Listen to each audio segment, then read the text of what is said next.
So, so the principal suspended you. Yeah, So what he happened did. after that?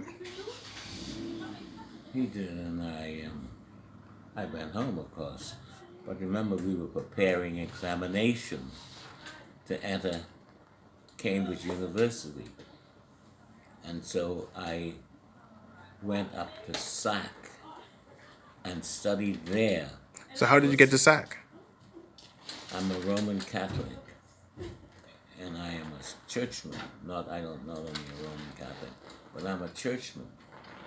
And so the headmaster of SAC, together with my parish priest, got me into SAC, and I studied there for several months, preparing my Cambridge exams, and then I wrote the exams at the examination center, and what is today part of the,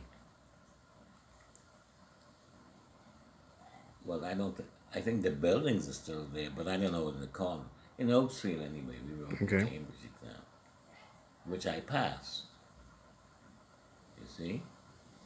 And after that, So you never went back onto the grounds of no, Government no, High? no, no, yes, I did. Yes, I did. I went then and in fact, I did amateur painting at the time. Pictures I painted.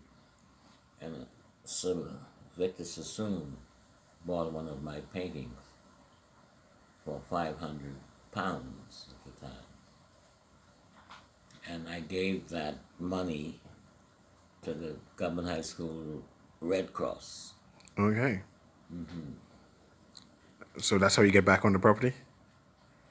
Through a donation? No, I got back to the property because I had to go for my graduation. So you did graduate it?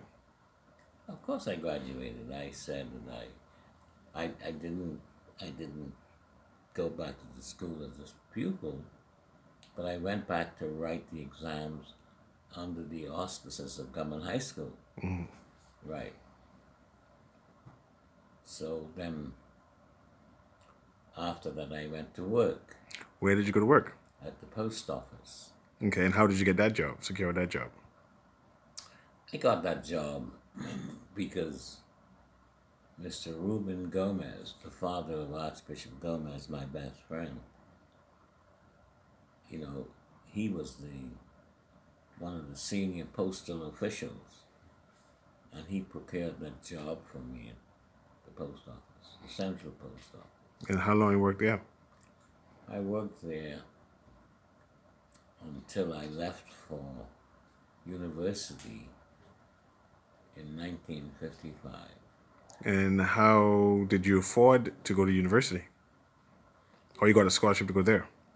No, there were no scholarships in those days. Not for people like me who were somewhat going against the grain at the time. So I worked at the post office for 2 years, and I was able to save. Actually, I saved £250, and I then left home with the £250 in my pocket to go to university.